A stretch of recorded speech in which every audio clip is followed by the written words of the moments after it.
West Coast Cookbook and Speakeasy with Chef Justice Putnam. Netrootsradio.com.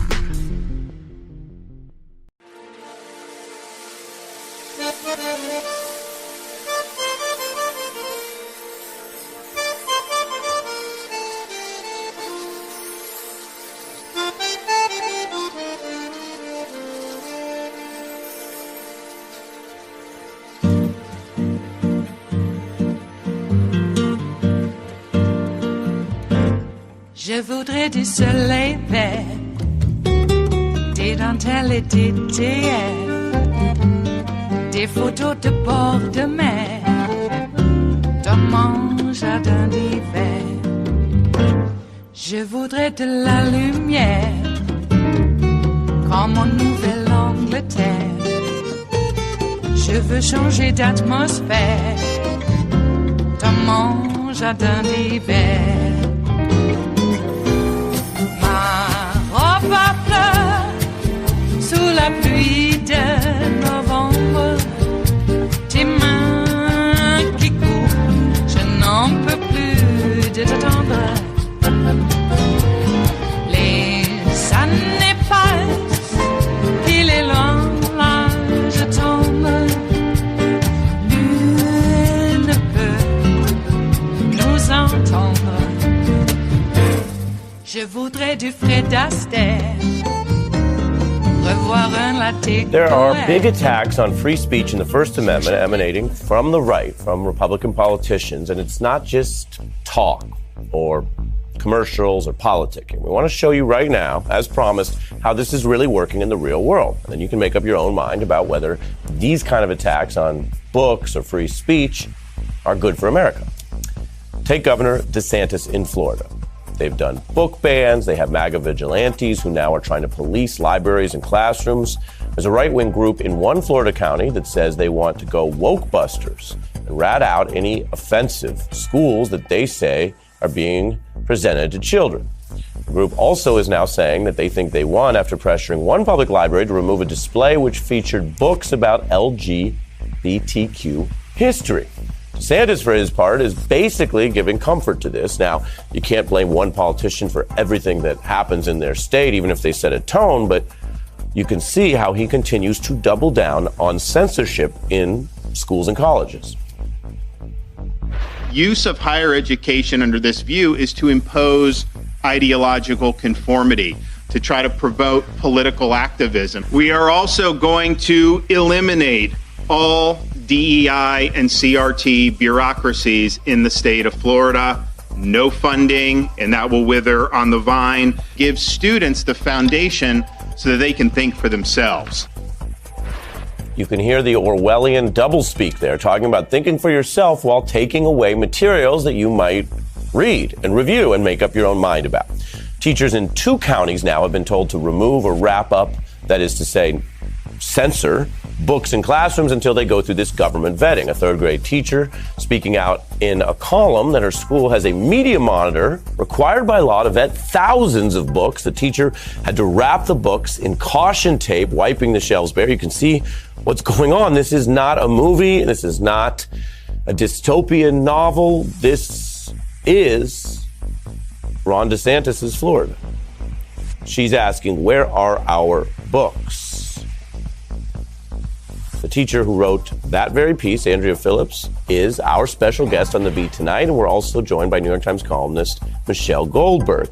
Andrea, welcome to you. Walk us through what's happening, literally, in these classrooms. So what's happening in Duval County classrooms is that our district is struggling and racing to comply with legislature that has been passed. On the surface, this legislature appears to be for what's in the best interest of students, not having pornographic materials or materials that's not age appropriate for students. There are some other specifications as well. But when you start to look a bit deeper, it really is causing so much chaos because every district has been told to come up with their own system for vetting these books. The books have to be vetted by a certified media specialist. Our district is very short on those. My school, for example, has a part-time person. She has told me that there is an estimated 4 million books in our district that need to be vetted, and that currently they have completed about 1,400 of them. So you can see that this is just, the task is outrageous. And the fact that these media specialists are having to do this is crazy. It's really impacting my classroom. My students don't have, books available to read. All of those books that you see in that image, those are personal books that I brought in, that I curated this library so that my students would have a diverse library to read from. Andrea, let's dig into that, because there's what's on paper in theory. And as you mentioned, some of those rules might be consistent with past rules where you say what goes in the 5th grade classroom.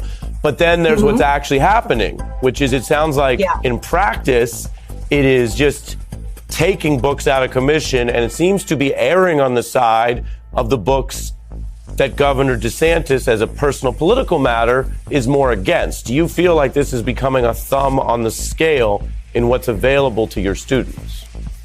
I do, in a sense. It really is, it's disheartening. And it's so subjective. And that's where I take a big issue with this, is because what one media specialist finds to be offensive, another media specialist may consider to be appropriate. So the questions that they're asking are very general questions. Does this book contain discrimination? Does this book have pornography? A lot of the questions that are on here, does it have violence in it? These are really subjective questions that two different people can have two different answers on. And the way that these books are being vetted is not okay with me. Yeah. No, I appreciate you speaking out on it, and you're walking us through how it really works. We're getting into it. Michelle, I'm curious what you think about the sort of Trojan horse of policy here. That one thing being presented, Michelle, some parents could understand. Well, we don't want X in the classroom. This is not new to this governor. There's going to be standards in government-run schools. That seems to be the Trojan horse for what's actually happening. I'm curious how you view it, Michelle. Well, look, I think that you have to see this as part of a much bigger project. DeSantis has said over and over again that Florida is, quote, where woke goes to die. And because woke is such a, plastic and expansive term, it's very difficult, I would imagine, if you're a teacher, particularly a teacher who's facing either a community uproar or even in some cases, I believe, the threat of a felony charge, to imagine what either kind of DeSantis or his supporters are going to decide qualifies as woke. And this doesn't just, this starts in elementary school, but it really goes through every element of the Florida education system. I had been reporting on their attempt to, sort of the wholesale transformation of one of Florida's most progressive public colleges, which they're now trying to transform into a bastion of conservatism in Florida. And so it's very much, the political agenda there is not beneath the surface. And then finally, I think it's important to see that people who are working with DeSantis see Florida as a template for the nation, both in terms of other state legislatures copying these laws and, possibly DeSantis trying to enact them nationally if he ever became president. Yeah, that makes sense. That's why so much of this, Andrea, is sort of, it feels like prop work. In the same way that we saw that with some of the immigration issues where DeSantis was doing it as, this will get attention. This will be sort of a way to show the rest of the country or his political benefactors what he's up to. I'm curious what your students might think, to the extent you can share. Are you trying to shield them largely from the whole debate, or is Florida, they're sentient beings and they see the caution tape and they have their parents, and how's that all play out? I work with third grade students who are between the ages of 8 and 10. And so they're more interested in TikTok than the news, unfortunately, but most of their political views are coming from home. But my students are upset that we don't have books in the classroom. I started running a little free library out of my classroom last year because I work in a low socioeconomic neighborhood and I wanted my students to have access to books. And that's why my heart is broken, because I have spent a lot of time going to my community, going to, business partners, people that I know personally, and asking for books for my classroom. And it's a thankless position that I have put myself in to gather these books and to curate all of this collection for my students so that they can come and have books available to them. And so they're upset and they're sad. And a day hasn't gone by where a student hasn't said to me, "Can we have books yet? Is the rule fixed yet that we can get our books yet? Have they been approved?" And so it hurts my heart. It really does. I've said it 1,000 times, but every day my heart hurts from this when I have to look into a kid's face and say, "I'm sorry, I can't give you a book." It is Tuesday, the 7th of February of 2023, and you are in West Coast Cookbook and Speakeasy. I am your chef de cuisine, Justice Putnam. Gunner the English Bulldog is our snoozing sous chef, and our daily special is Tarrytown Chowder Tuesdays, a small scant dash, a mere pinch of hot smoked Hungarian paprika will make all the difference in the world. You know it always has, and it always will. No one will be able to study that in Florida, not if Ron DeSantis has his way. And I sort of fear that he has designs on the whole of America, if not beyond, because that's the kind of guy he is. I mean, look how he traipses around in those white waiters without a care in the world. You want that kind of fascist running our world? Oh, boy. Poor kids. When I was a kid, books were so important, but it's mostly because we were taught that they were. Earliest memory I have is sitting in my mother's lap while she read, and we got to read along with her. I like that. Which actually helped, because by the time I got into school, I'd already learned how to read, but we were reading whole words, not, each letter. And, it's fine to teach phonetics where you teach each sound of each letter. But it kind of slows you down when you want to do speed reading. If you can read whole words, or actually the way to do it is to read a whole section. Overlapping sections, by the way. It really gives you a leg up in being able to get through voluminous texts. Now, I didn't do speed reading when I was reading for, shall we say, pleasure, or to, really get into the tone and the voice of a novel or nonfiction piece. Even academic pieces have their voice. Sometimes you have to slow down a bit, but others, you need to just get through it. And if you can read that way, it helps. So, I read a lot of books growing up. Didn't we all? Jeez, magazines, you just name it. So I hate the idea that a little goose stepper like this Ron DeSantis, Yale educated. Well, the Yale education is just a designation like colonel to a Southern man. You don't really have to have any military experience, but if you can get the title, get to wear a white suit, funny little goatee, and carry on. Or is it a Van Dyke? I think maybe it's a little more like a Van Dyke. All right. That's how he wants to do it. Like I said, the guy traipsed around in white waiters without a care in the world. You want that determining what your kid gets to read? My God. Where has this country... It's fallen. I mean, they're going crazy over a stage set of I don't know, red flames, cages, women in cages. Hell, they have that at Hooters. They like that.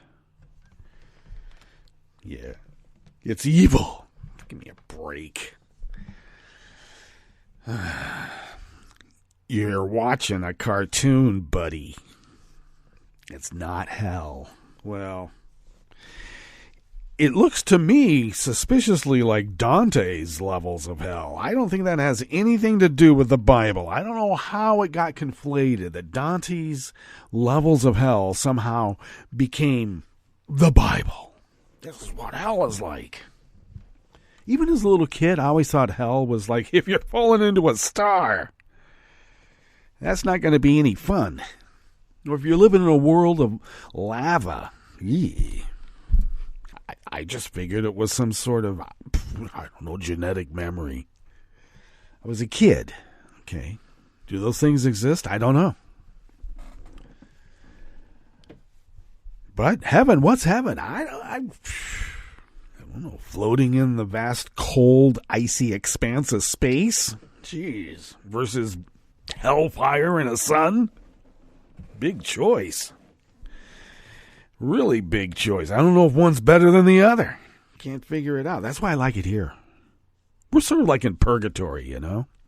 Sort of like heaven, sort of like hell, but sort of like neither one. Might as well enjoy it while we can. That's what I say. And while we can, why don't we? Somehow we always get into metaphysics in the cosmic sense. But why don't we'll give you what we have curated for you here in the Bistro Cafe. And there's no caution tape over any of this curation. We're free thinkers. That's why we come to this salon. And that's why this salon exists. All right.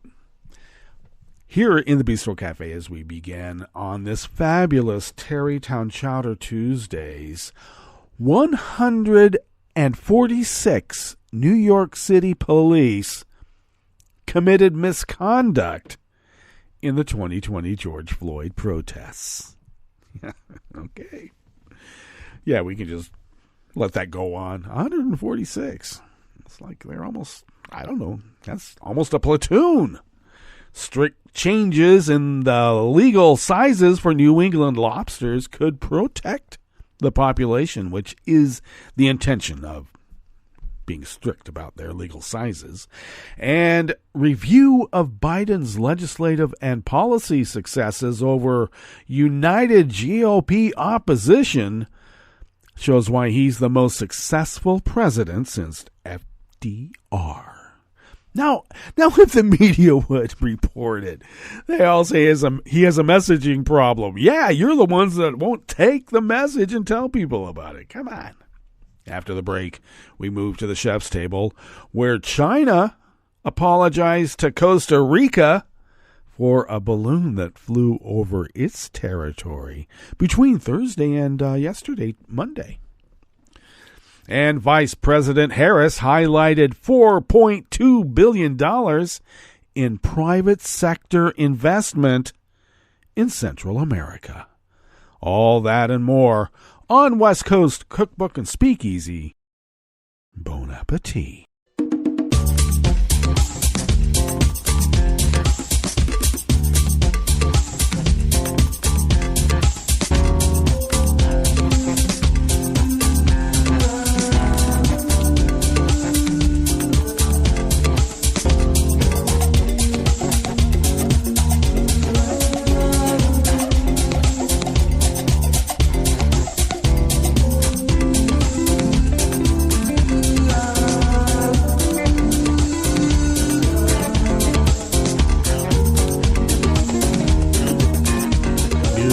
Bottom of our homepage at netrootsradio.com. To the right of the page is the chat room link, and the chat room is monitored by none other than the roaring girl, Kelly Lincoln. Thank you, Kelly, for doing so. If you would look across the page to the left from that chat room link at our homepage at netrootsradio.com, you'll be able to locate pretty easily our Patreon link, and I'll tell you why that's there. Can you guess? Yes, indeed. We need your help. And why do we need your help? Because the bills be high, and I'm not going to say we run this on a shoestring, but there is some cordage involved, and we've been able to do this for quite some time, and it's really because of your generosity, and thank you for that. And how is that generosity extended? Well, traditionally, if you could afford an espresso-type coffee drink, for instance, and send those funds our way once a month, thus becoming a recurring Patreon of Netroots Radio, that helps us pay our bills. And I got to tell you, they don't come down, they always go up. So thank you for your generosity, and thank you to those of you who might be so generous in the future. If you would like to follow Netroots Radio on Twitter, you can do so at Netroots Radio, and you can also find us on Mastodon. And because we're there. And Tom takes care of those platforms and a lot more. Thank you, Tom. Follow me on Twitter at Justice Putnam. Also, I am now on Mastodon and awaiting to get on Spoutable. So look for me on Mastodon at Justice Putnam, Radio Justice. And I'm there, and say hi, and I'll follow you back, because apparently that's the only way you can get information is by who you follow, and that's the way it should be. Also, I'll tell you why it would be good to follow me on those platforms is because I post the show notes and links diary on Daily Co's 10 minutes before showtime, and that's where the full articles, no additions, no subtractions, they're all there, where it can be found, so you can actually read those full articles, and as it should be.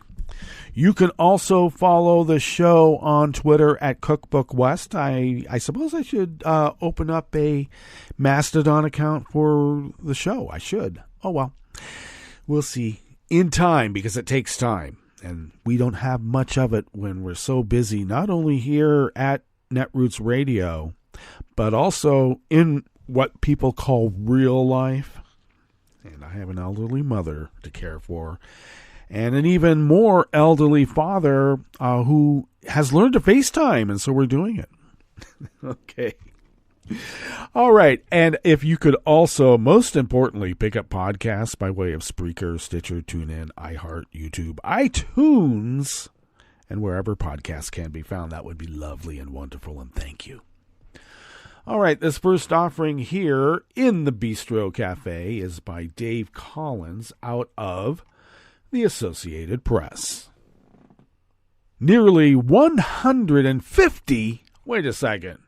They say 146. Okay, well, they're rounding it up. Nearly 150 New York City police officers committed misconduct, including using excessive force while responding to the 2020 protests over the killing of George Floyd, according to a report released yesterday, Monday, by a civilian review board.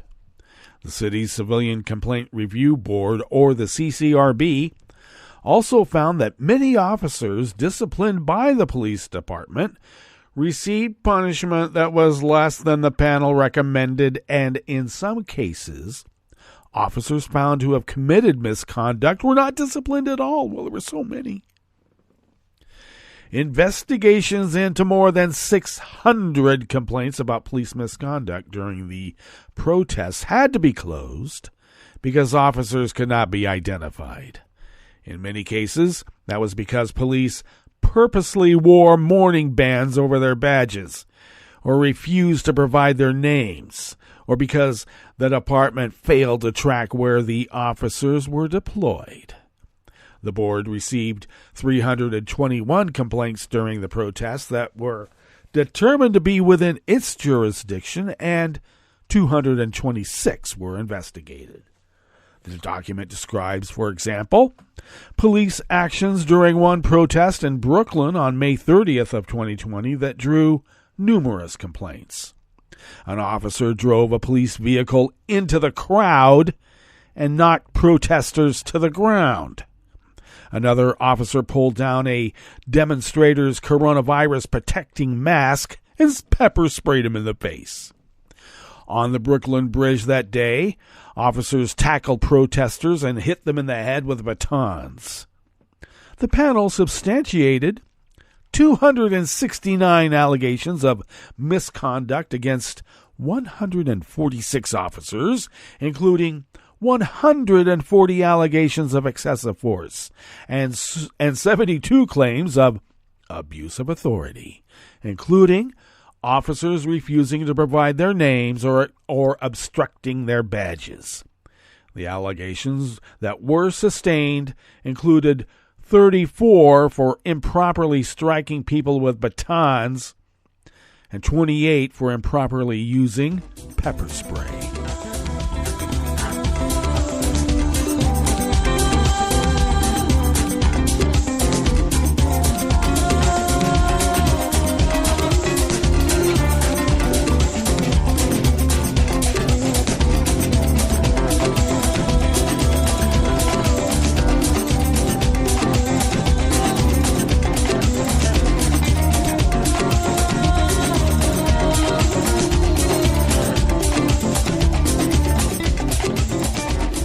Patrick Whittle of the Associated Press brings us this next offering here in the Bistro Cafe of West Coast Cookbook and Speakeasy, Tarrytown Chowder Tuesdays.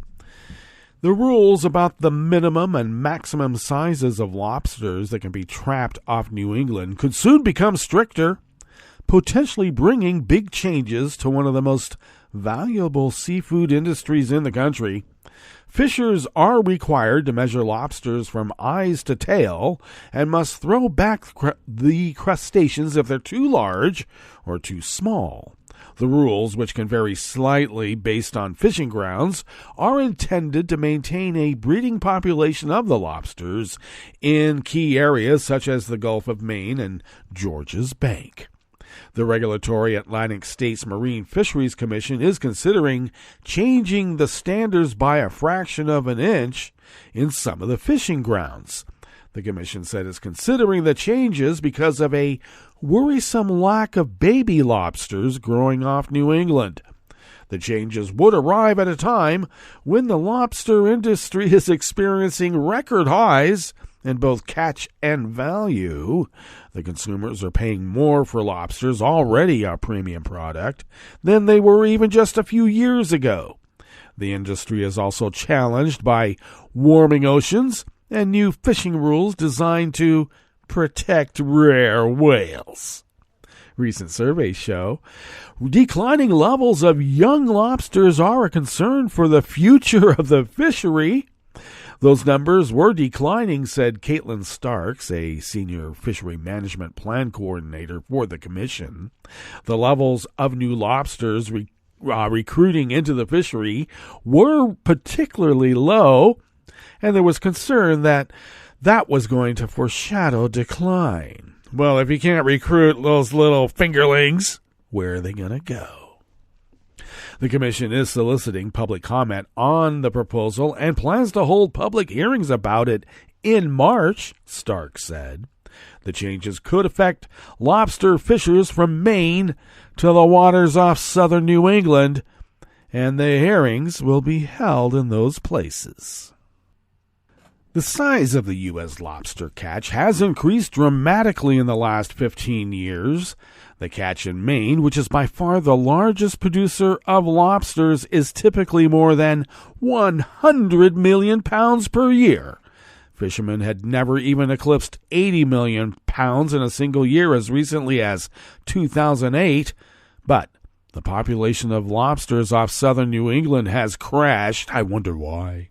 And scientists who perform surveys of baby lobsters from eastern Canada to Long Island, New York, have found a below-average number of them that have been settling on the ocean bottom in areas such as the Gulf of Maine since 2012. Canadian fishers harvest the same species of lobsters and have their own measurement standard, which throws a wrinkle into efforts to manage the population. The rationale for changing the U.S. measurement standards is that it gives lobsters more opportunity to produce, said Richard Whale a marine science professor at the University of Maine. I'm not kidding. His name is Whale, who directs the Lobster Institute at the university. The change also would have ramifications such as marketing consequences for the U.S.-Canada trade, he said. More restrictive measurement guidelines would be consistent with the precautionary approach to hedge bets against poor year classes, Whale said.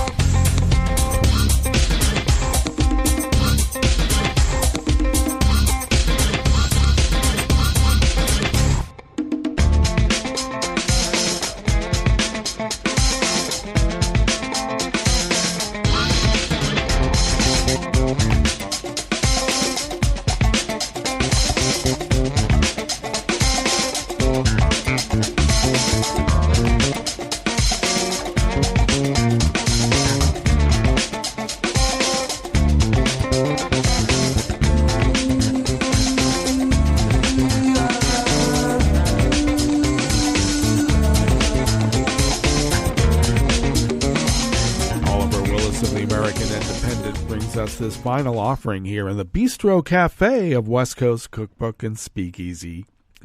In the first 2 years of his presidency, President Joe Biden has successfully enacted significant legislation affecting millions of Americans, while also implementing progressive changes in policy affecting such issues as health care, climate change, and racism. No wonder MAGA hates him. After Biden was elected in 2020, Democratic wins in runoff elections in Georgia in January 2021 gave the party full but narrow control of the executive and legislative branches.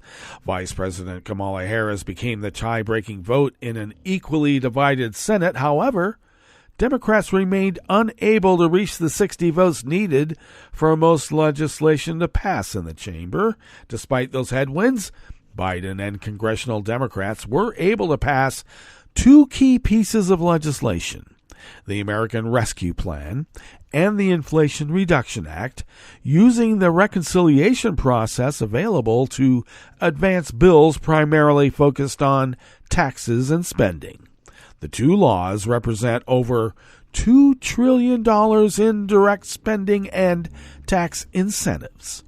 Biden was also able to secure passage of the Infrastructure Investment and Jobs Act, the CHIPS and Science Act, and the bipartisan Safer Communities Act, with some Republican votes even. However, a majority of Republicans in the House and Senate voted against them. The American Rescue Plan contained $1.9 trillion in stimulus funding to assist the recovery of the U.S. economy following the impact of the COVID-19 pandemic.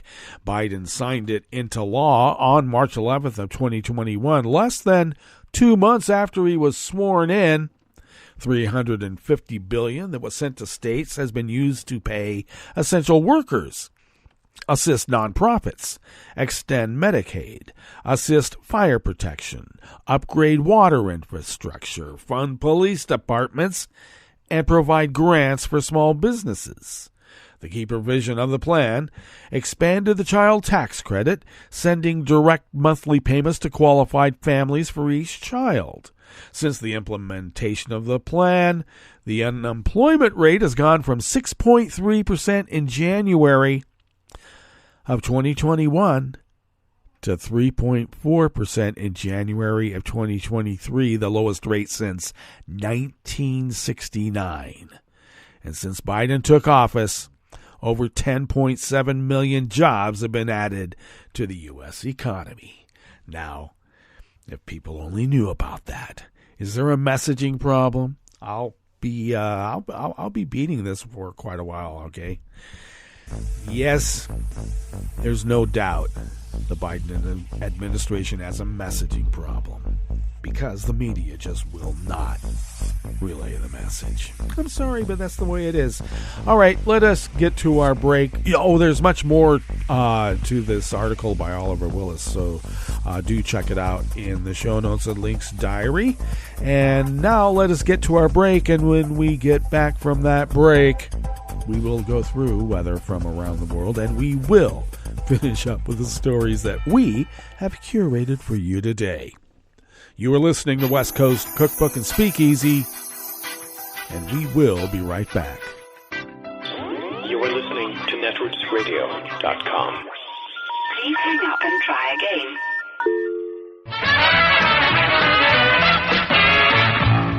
From a point at sea to the circles of your mind, a new force is at work for planetary transformation. New radio for a new Earth.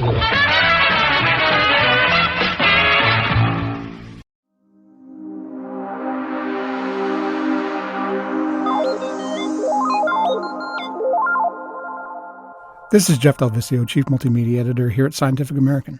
And this is Tulika Bose, Senior Multimedia Editor. Hey, Tulika, do you remember the year 2006? Sure, Jeff. A lot happened.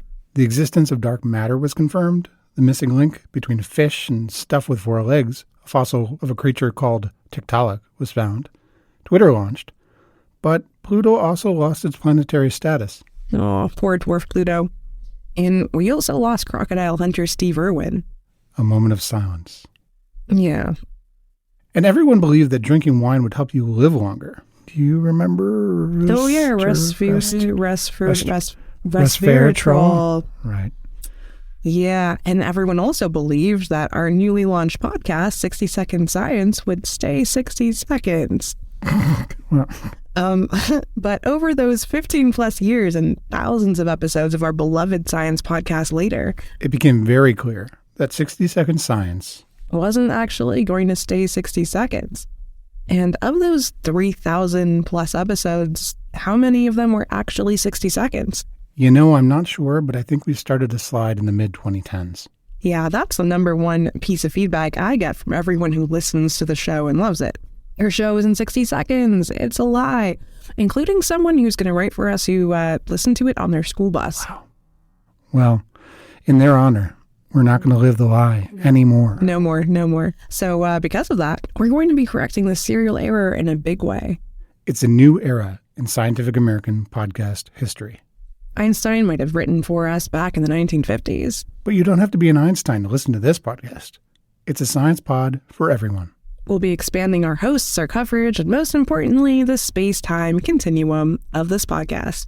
Here's a little taste of the stories from their new hosts we have coming. Hi, I'm Hamilton Morris, and I'll be talking about chemistry, pharmacology, and new research on psychoactive drugs for Scientific American's Science Quickly. Hey, this is Shayla Love, and I'm going to take you inside the brain in love. This is Christopher Intagliata, and I'm searching for the pools of life. I'm Allison Parshall, and I'm going to be taking you to a world where AI makes music. This is Jacob Job, and together we'll explore bird conservation via nocturnal migration. This is Kelso Harper, and I'll be exploring the queerness of nature. This is Jason Drakeford, and together we'll track down the sounds of outer space. This is Megan McDonough, and I'll be exploring the science of pleasure. My name is Shannon Liao, and I'll be covering the science of video games and everything you might want to know about that. This is Tanya Lewis. And Josh Fishman, and we'll be back with your health quickly. Health news you can use on COVID. But now also on stuff beyond the pandemic. Medicine. Neuroscience. Nutrition. Exercise. And a whole lot more. This sounds fascinating. And not one of these podcasts is 60 seconds. Oh, thank God. But we're still going to respect your time. Fascinating and fast. You might even say Science Quickly? You know what? That's great. Let's go with that. So join us for Science Quickly. Coming to this podcast feed. This brand new, refreshed podcast feed. Yes, indeed. Monday, February 13th. I prefer Tuesday. Heartbreaking. I know. But Monday it is. I'm not superstitious, I swear. See you all then.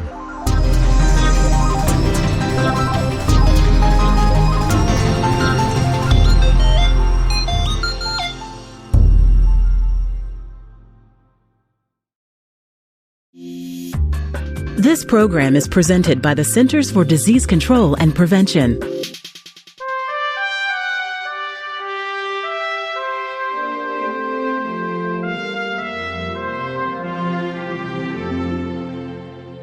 Welcome to A Cup of Health with CDC, a weekly feature of the MMWR, the Morbidity and Mortality Weekly Report. I'm your host, Dr. Kathleen Dooling.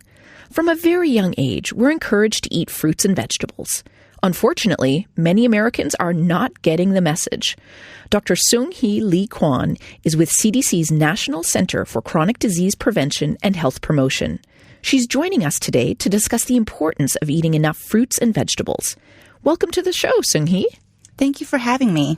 Seung-Hee, what is the recommended amount of fruits and vegetables? The federal guidelines recommend that adults consume at least 1.5 cups to 2 cups of fruit and 2 to 3 cups of vegetables each day. This is for adults who get less than 30 minutes of physical activity a day.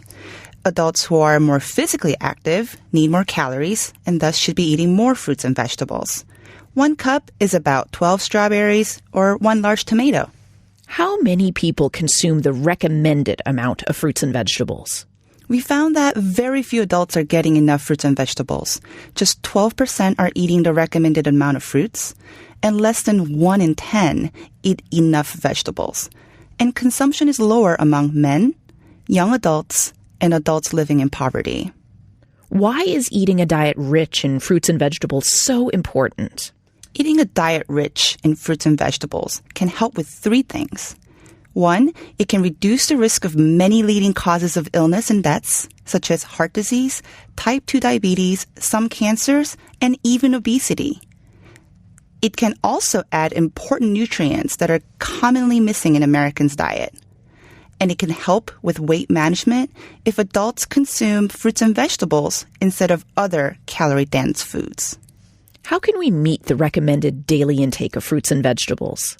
Try to fill half of your plate with fruits or vegetables at each meal or every eating occasion. Making fruits and vegetables the focal point of your meal will help you meet your recommendations. For example, recent studies have shown that adults get most of their fruit during breakfast and snacks. So you can try adding berries to your morning oatmeal or grab a piece of fresh fruit as an afternoon snack. For vegetables, most adults eat them at dinner, so try adding more into your lunch by adding a side salad or packing a snack of baby carrots or grape tomatoes. Are canned or frozen products just as good as fresh? All forms of fruits and vegetables count towards meeting the recommendations. For the most health benefits, make sure that the fruits and vegetables you consume have a limited amount of salt, butter, sugar, or creamy sauces. When selecting canned fruits, choose the ones with lowest sugars. And for canned or frozen vegetables, choose those lower in sodium. Where can listeners get more information about eating a healthy diet?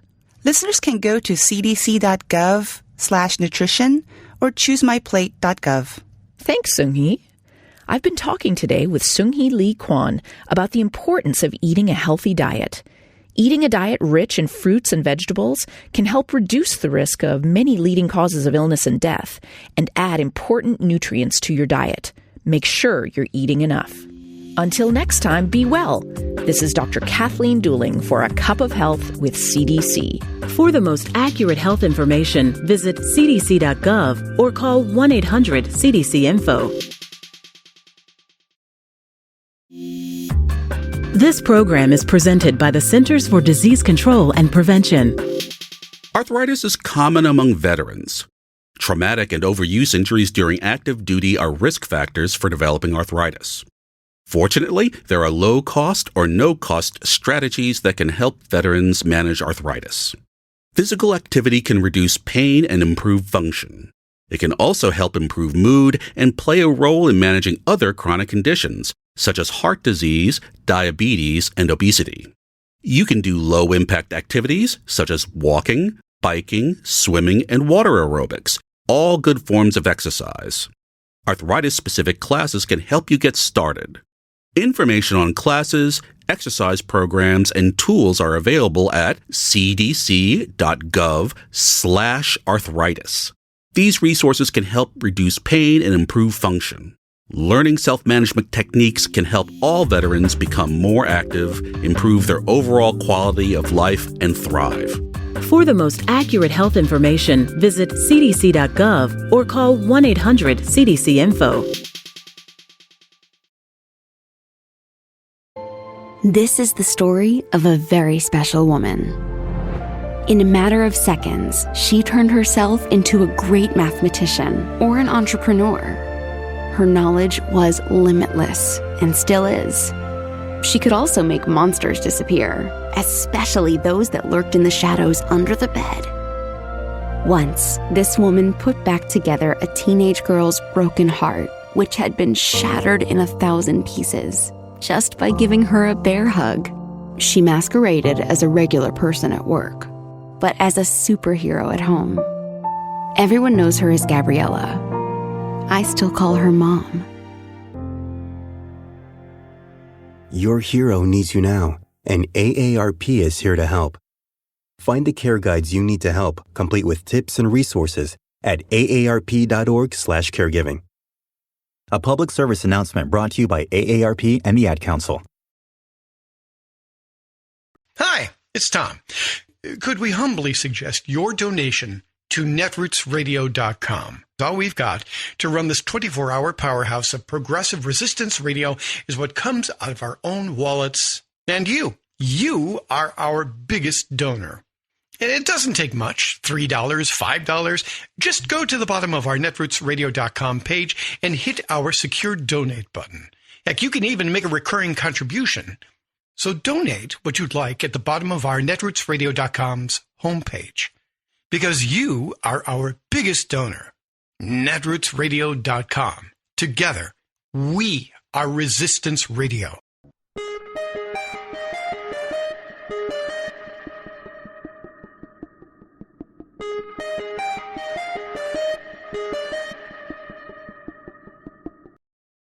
The horrific fatal beating of Tyree Nichols raises many questions. I'm Bill Newman. This is the Civil Liberties Minute, and here are a few of them. Will courts and legislatures restrict the judicially created doctrine of what's called qualified immunity, which really functions far too often like unqualified immunity for police officers who engage in misconduct and violence? And will Congress create a national registry of police officers who have been fired for misconduct so that those officers can't move from department to department? And can the country adopt national standards for use of force, chokeholds and carotid holds, nightsticks and batons, and lethal force? And what about the use of no-knock warrants, a judicially approved police tactic that far too often has resulted in the deaths of innocent civilians? And might municipalities substitute civilian responders for police officers in routine traffic stops in order to reduce unnecessary interactions between civilians and police, and thus the potential for violence? And can police recruitment and anti-bias training programs be implemented and improved? And will Congress pass meaningful legislation? Will your state legislature? How about your city or town? And. The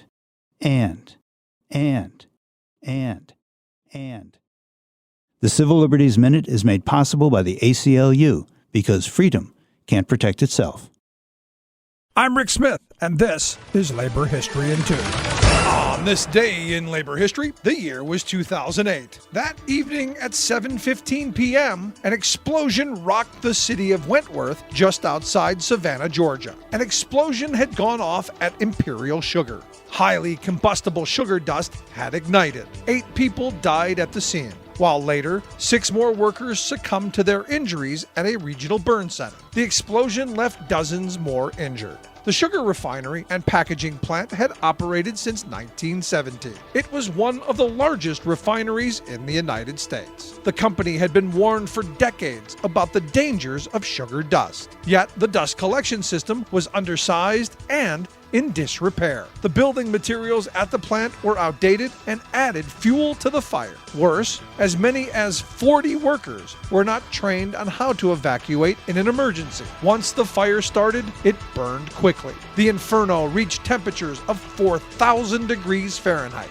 The Chemical Safety Board investigated the accident. Their conclusion was that it was entirely preventable and the deaths and injuries should not have happened. OSHA introduced a bill to regulate the dangers of combustible dust. But the Combustible Dust Explosion and Fire Prevention Act of 2008 did not make it through Congress. The company settled a series of civil lawsuits and paid a $6 million fine for the safety violations at Wentworth and another one of its plants. But they admitted no wrongdoing in the disaster. By November 2009, Imperial had rebuilt at the site. The disaster at Imperial was not an isolated incident. In the 3 decades leading up to that accident, 300 dust explosions killed more than 120 workers at sugar plants, food processing plants, and grain silos across the nation.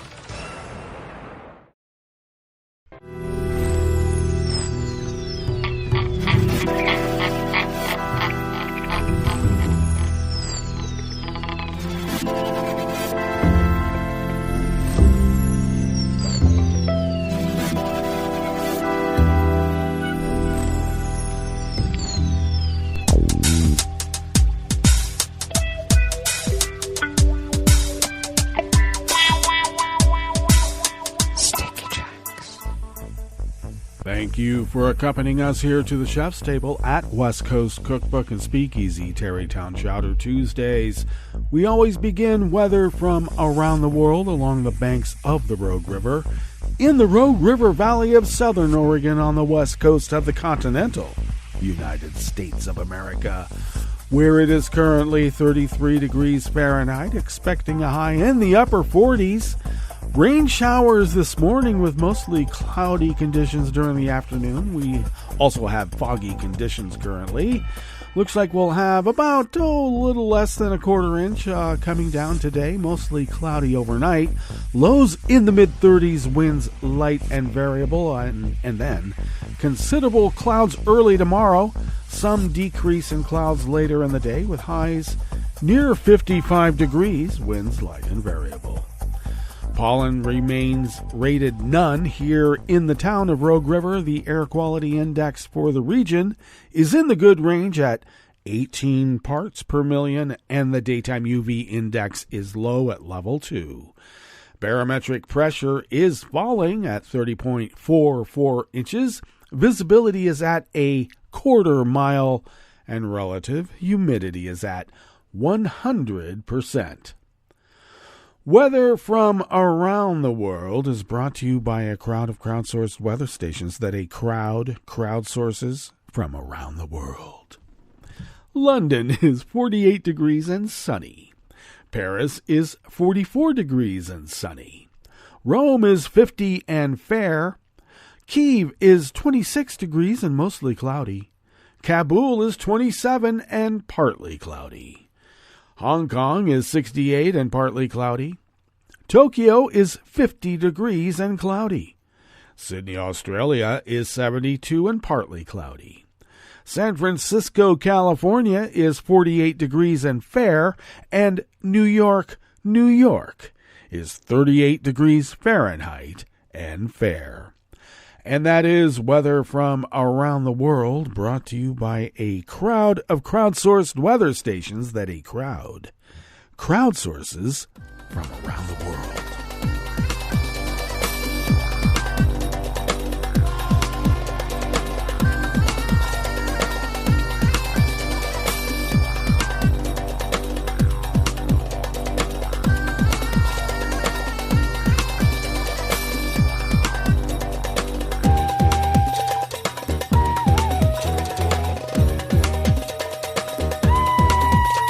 Alvaro Murillo of Reuters brings us this first amuse-bouche here at the Chef's Table at West Coast Cookbook and Speakeasy, Tarrytown Chowder Tuesdays. China apologized to Costa Rica for a balloon that flew over its territory, the Central American country's government said yesterday, Monday, after a separate suspected Chinese spy balloon traveling over the United States sparked a major political and diplomatic spat. A U.S. military jet shot down that balloon just off its Atlantic coast on Saturday after days of frenzied speculation over its mission. And yesterday, Monday, President Joe Biden asserted that U.S.-Sino relations were not weakened by the episode. According to a brief statement from Costa Rica's foreign ministry, the Chinese government recognized that one of its balloons flew over Costa Rica, and China's embassy in San Jose apologized for the incident while insisting the balloon was focused on scientific research, mainly weather studies. Costa Rican officials were told by Chinese officials the balloon flight path deviated from its original plan.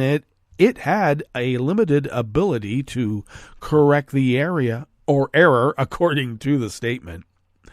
A Chinese foreign ministry spokeswoman told reporters at a news conference in Beijing that the balloon spotted in Latin America was used for civilian purposes.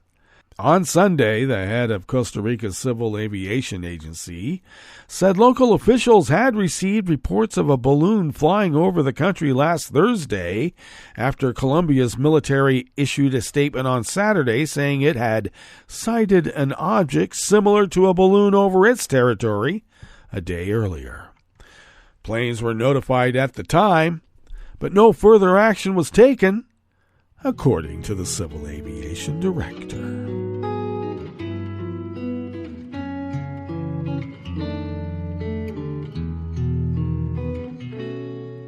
Je te donne c'est mon amour pour la vie entière. La promesse de me trouver à tes genoux.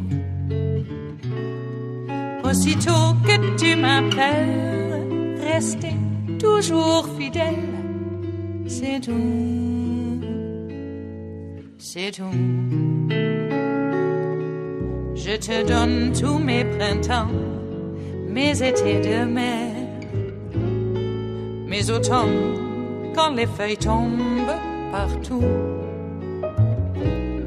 Si ce n'est pas une bonne affaire, je te donne tous mes hivers. Ted Hessen of Reuters brings us this final amuse-bouche here at the Chef's Table at West Coast Cookbook and Speakeasy, Tarrytown, Chowder Tuesdays. Private companies have committed to invest $4.2 billion in northern Central America as part of an effort by U.S. Vice President Kamala Harris to reduce migration by targeting economic development, the White House said yesterday, Monday. The latest figures, up from $3.2 billion that were announced in June of 2022, stem from pledges by 47 companies and organizations, including the retailer Target and the Columbia Sportswear Company. Among the new announcements on Monday yesterday, Target committed to increase its spending in El Salvador, Guatemala, and Honduras by $300 million this year, while Columbia said it would purchase $200 million in products in the region, creating more than 6,900 jobs over 5 years. That's Columbia, the company. U.S. President Joe Biden, who delivers the annual State of the Union address today, named Harris in March of 2021 to lead efforts to reduce migration at the U.S.-Mexico border as crossings began to spike at the beginning of his administration, eventually reaching record highs. Harris has focused her efforts on addressing the factors that lead migrants to leave the three countries known as the Northern Triangle, including a lack of economic opportunity. In her remarks, Harris said migrants come to the United States to flee harm or because they cannot meet basic economic needs. People do not generally want to leave home, she said. Before a meeting with U.S. officials and private sector representatives, Harris announced a new phase of the effort called Central America Forward, which will focus on broader economic development, corruption, and labor rights. Corruption and governance concerns in the three nations have limited effectiveness of the Harris push, leading to the cancellation or suspension of projects likely worth millions of dollars. Arrivals from northern Central America have steadily declined following a sharp rise in 2021 after Biden took office. During that time, hundreds of thousands of migrants from the region have been expelled back to Mexico without a chance to seek U.S. asylum under a COVID-19 related order known as Title 42. Well, that brings us to the end of our broadcast period for the day, but you do know Netroots Radio broadcasts on, and we will meet up here tomorrow for Smothered Benedict Wednesdays. So do stay tuned to Netroots Radio all day and all night for all the breaking news as it breaks, and we will meet up here tomorrow, right here in West Coast Cookbook and Speakeasy. Bon appetit.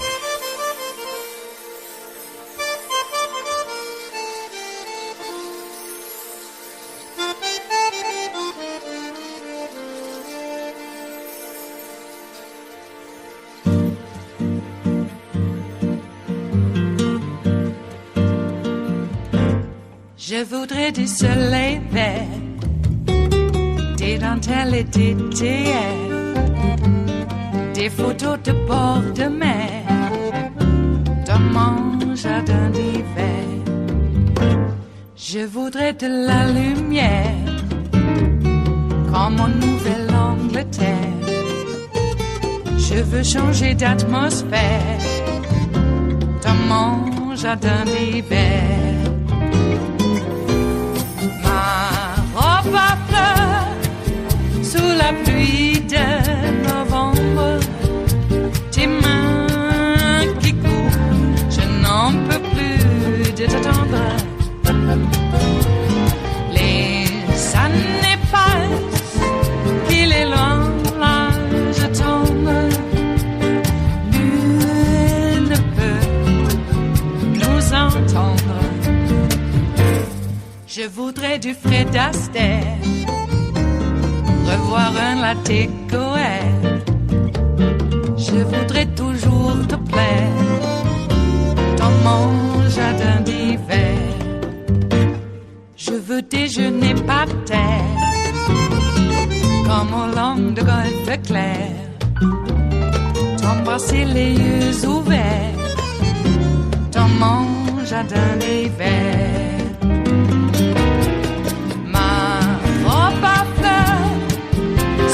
Pluie de novembre, tes mains qui courent, je n'en peux plus de t'attendre. Les années passent, il est loin, là je tombe. Nul ne peut nous entendre. Ba-da-da-dum-di-da-dum. Ba-da-da-dum-di-da-dum. Ba-da-da-dum-di-da-dum. Dans mon jardin d'hiver. Ba-da-da-dum-di-da-dum. Ba-da-da-dum-di-da-dum. Ba-da-da-dum-di-da-dum. Dans mon jardin d'hiver. Dans mon jardin d'hiver. Dans mon jardin d'hiver.